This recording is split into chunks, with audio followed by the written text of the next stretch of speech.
After my father's funeral, our family got together to talk about the inheritance. My father had been a respected major shareholder in a company. During the meeting, my brother-in-law, Jason, suddenly spoke up. My wife, Emily, your eldest daughter, should get the stocks in a total of $5 million, he argued firmly. As my brother-in-law and sister seemed eager about getting a large sum of money, the lawyer, with a bit of surprise, explained, Emily doesn't legally have the right to the inheritance. My name is John. I'm a 42-year-old salary worker living with my wonderful wife and 2 children. My father was well known as a major shareholder in a company and was still working at 78. I have an older sister named Emily, who has always caused our parents a lot of worry with her repeated troublesome behavior. Even though she is middle-aged, she hasn't settled into a stable career and lives a selfish life. I've always felt uneasy and frustrated with my sister's actions, so I keep my distance.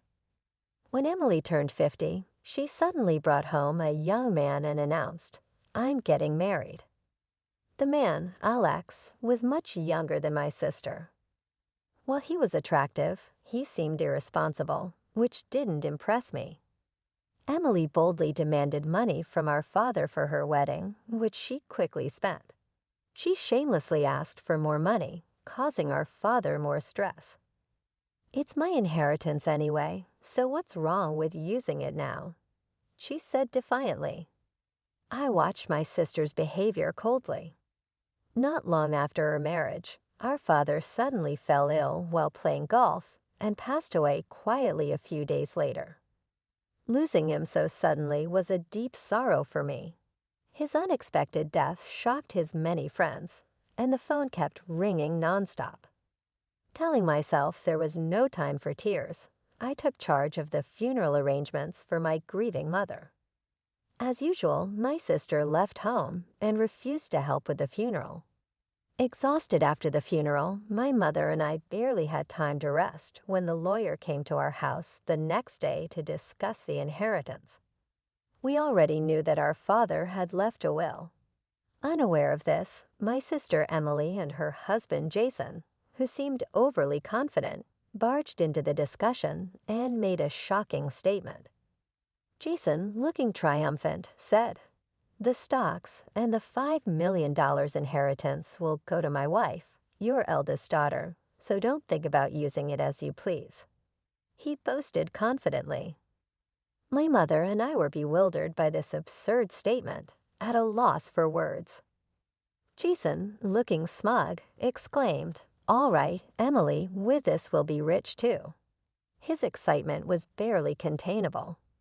Far from mourning my father's death, my brother-in-law's jubilant demeanor shocked the lawyer.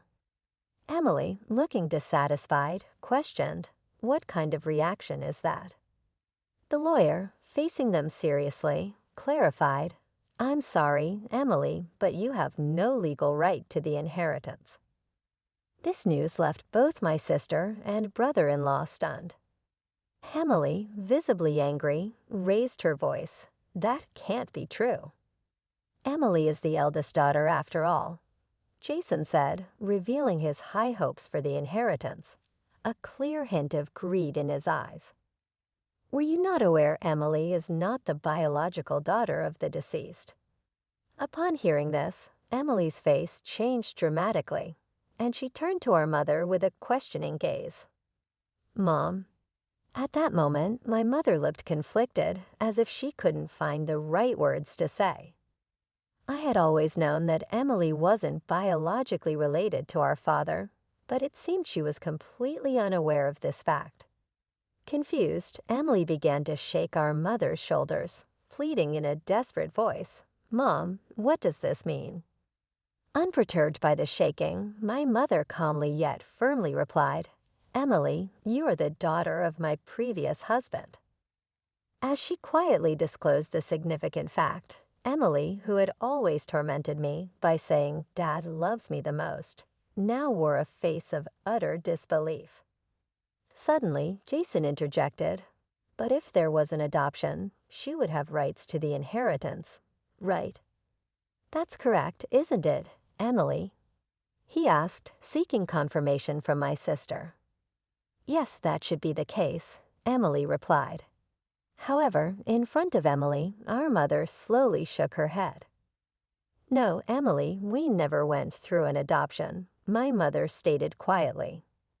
At her words, both my sister and brother-in-law once again wore faces of shock. Emily, shaking with anger, cried out, "How could this be? I am the oldest daughter of this family, and Dad even said so." Emily yelled at me, filled with anger, her voice shaking. She continued, "Why do you get to control all of our family's money?" Her words made me furious, and I quickly shot back, "Have you ever thought about how much you made Dad spend? Do you still have something to say?" I said angrily, "Shut up. I'm the daughter of this house. I have every right to the money." "Spending money on a daughter is what parents are supposed to do," she insisted. I was shocked and let out a deep sigh. Normally, spending money on a daughter isn't wrong, but the problem was how much my sister made Dad spend on her debts and other expenses. Then the lawyer, who had been quietly watching, finally spoke up. "How about we let Emily see the will too?" "A will? What are you talking about?" "I don't know anything about a will," Emily responded, confused.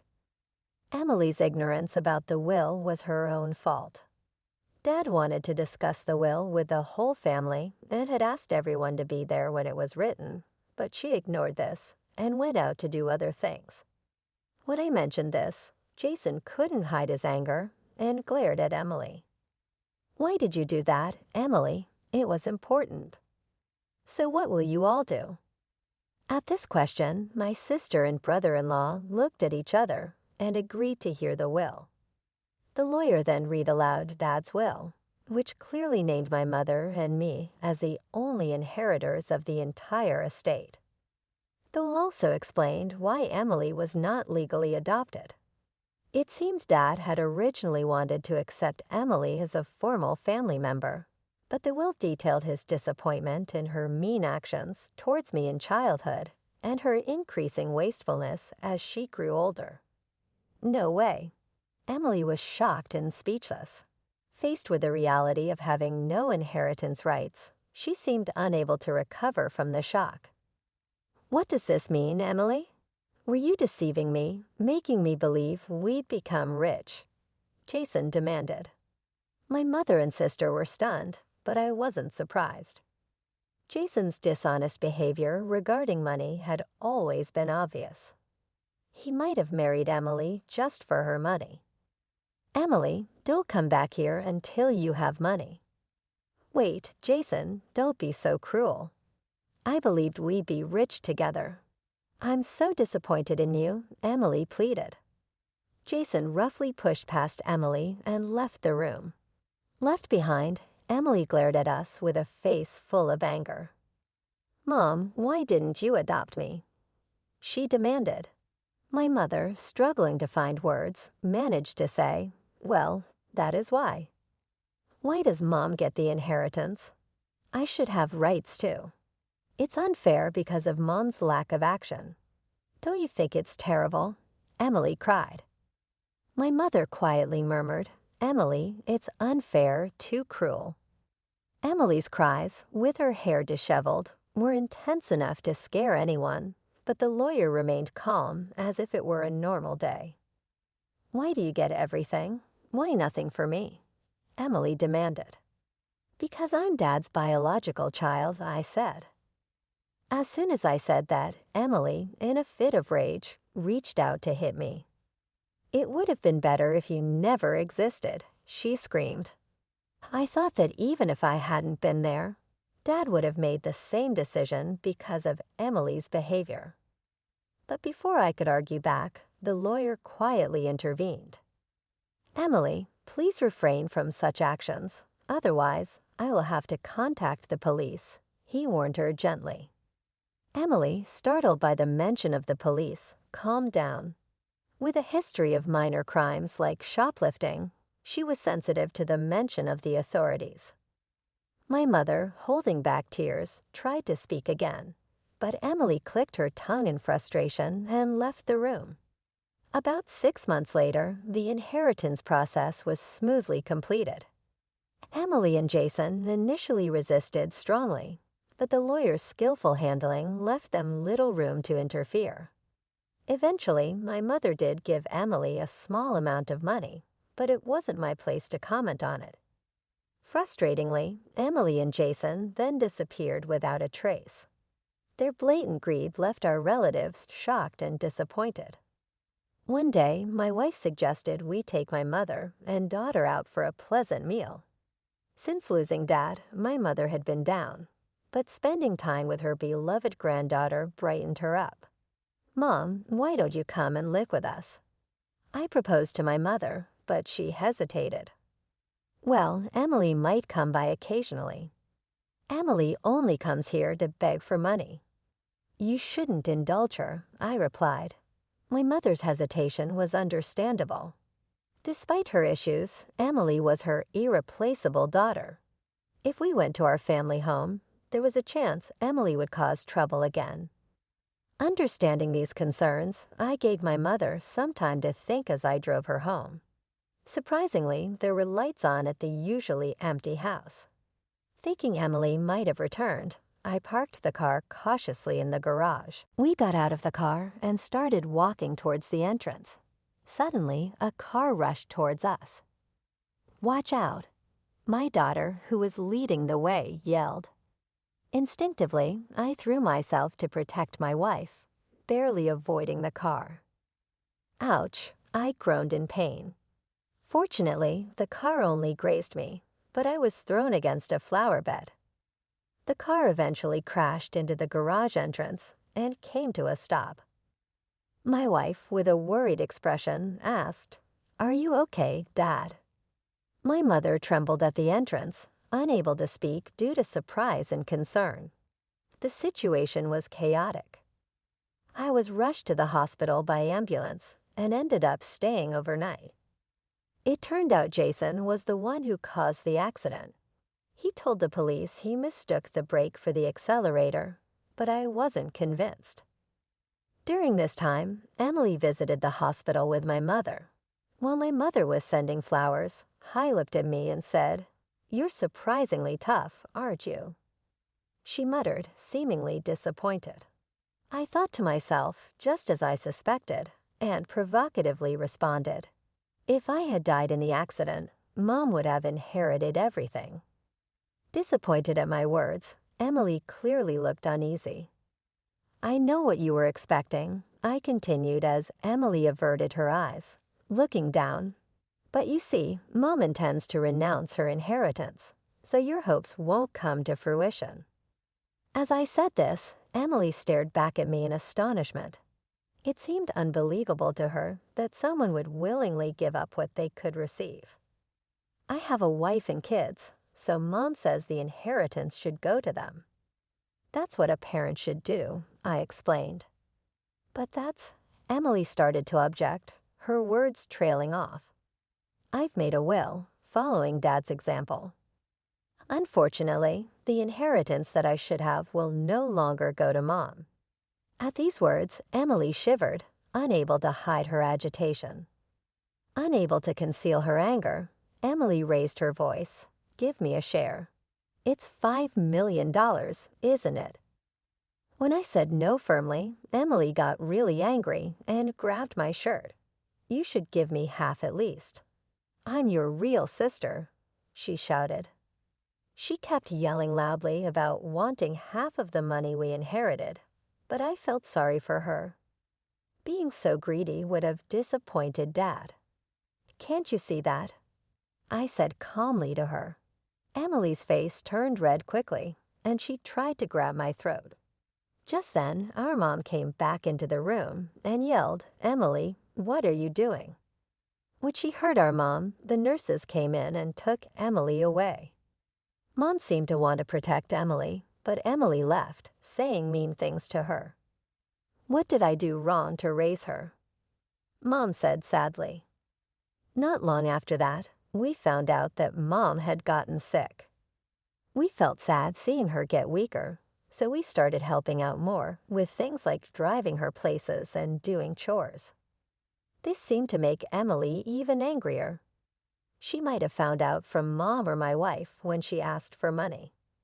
One day, Emily called me unexpectedly on my phone. "We'll take care of Mom from now on. You don't need to come anymore," she said.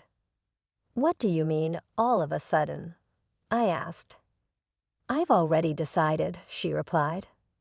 I was worried about leaving Mom in Emily's care because Emily struggled with basic household tasks, let alone caring for someone who was sick. I quickly called Mom to understand what was going on. Surprisingly, Mom said Jason had experience taking care of people, and she felt okay for the time being. I felt relieved, but then Mom suddenly had to go to the hospital in an ambulance because of a mistake with her medicine dosage. We all rushed to the hospital and found Mom very weak. I asked my wife to stay with her and went back to our family home. When I got there, the house was a mess. Mom couldn't even cook her favorite meals anymore. The fridge was empty, and it seemed like Emily had fired the helper without telling anyone. I regretted expecting anything from Emily and felt angry. When I checked Mom's safe, a lot of money had been taken out of her bank account. Thankfully, the money from the inheritance was safe somewhere else, but the money Mom used for everyday things was almost all gone. I quickly gathered important documents like bank books, cards, and seals, and went back to the hospital to explain everything to Mom and figure out what to do next. "Emily has," Mom struggled to say. It seemed she didn't know about the money being taken out of her account, and she was shocked when I mentioned the mistake with her medicine. Mom said Jason had prepared it, and her expression became weak and darker. "I think it's best if we don't let Emily back into the house," I told Mom. "Jason," Mom replied, looking confused. I explained my worries further. "I promised to take care of things, but the house is in such a mess, Mom. You've lost a lot of weight. You must not have been eating well." Seeing her reaction, I gently suggested, "Mom, let's live together. Let's build a new house and stay there together." Mom started crying heavily at my words, but soon after, her condition got worse, and despite the doctor's efforts, she passed away. Heartbroken over what Emily did, I went back to the family home to get ready for Mom's funeral. I found out that all the valuable things were gone. It turned out Emily and her husband, who were having money problems, took them. Seeing the empty house, I felt shocked and angry. "We have to fix this no matter what," I decided firmly. The day after Mom's funeral, I was supposed to meet Emily and the lawyer at the law office to talk about the inheritance.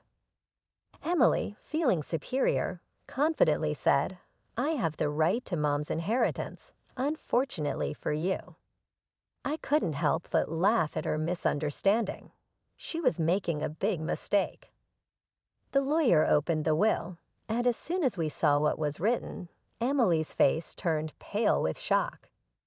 "No, how could this happen?" Emily exclaimed. "The will clearly says you're not getting anything," the lawyer told Emily.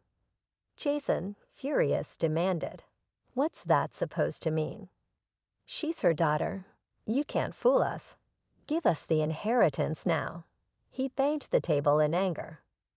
I calmly asked him, "Jason, did you do something to Mom?" "I didn't do anything," he replied dismissively. "Then why was her medication messed up?" I pressed. But Jason just brushed it off, saying, "That doesn't matter." "John, I can't believe I'm getting nothing from Mom's inheritance." "What did you do?" "I can't pay for my apartment right now," Emily said. Her words shocked me. I realized Emily had assumed she'd get something, even though she didn't show up right after Mom died. Emily, desperate, asked the lawyer, "Is there really nothing for me?" The lawyer sighed deeply and said, "Yes, the will is clear." Then the lawyer explained the legal stuff about the mandatory share. It turned out that after taking away the money Emily had taken out and sold without permission, there wasn't much left in the inheritance.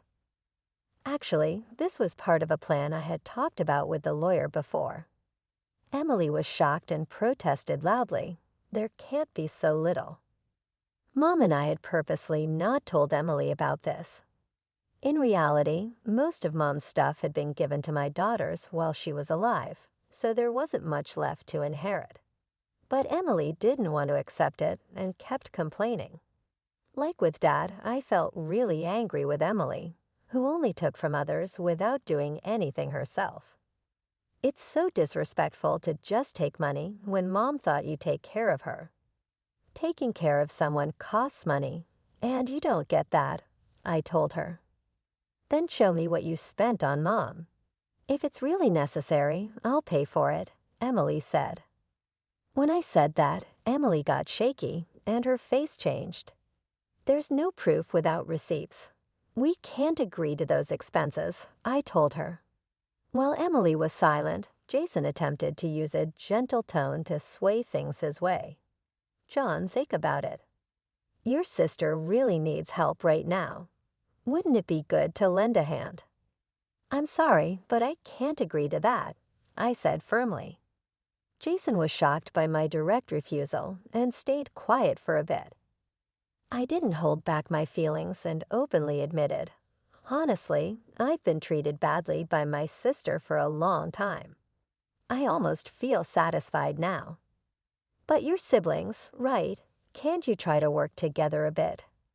If the plan we had made earlier had worked, Emily would have gotten all the inheritance, Jason said. What plan? I asked. Jason went on, it's Emily's fault things didn't work out. I was supposed to get a new car, but now I only have enough for repairs. Emily panicked and tried to stop him, but it was too late. That sounds like fraud, I said, seeing where it was going. What? That's against the law. We got permission to record this meeting beforehand, the lawyer explained. Jason went pale, realizing his mistake. I said firmly, I'll be taking legal action about what you just said. That's ridiculous. There's no proof, Jason protested. Proof? What you said is proof enough, I replied. Emily cried out in agony, shaking. Jason, you fool. What do we do now? This is all your fault. As a result, Jason faced legal consequences, and his past wrongdoings came to light, leading to his arrest. Although Emily seemed to be involved too, she struggled to pay her apartment rent. When she asked relatives for help, they all said no. Meanwhile, I kept working steadily, not letting the situation affect me, and looked forward to small joys like stock dividends.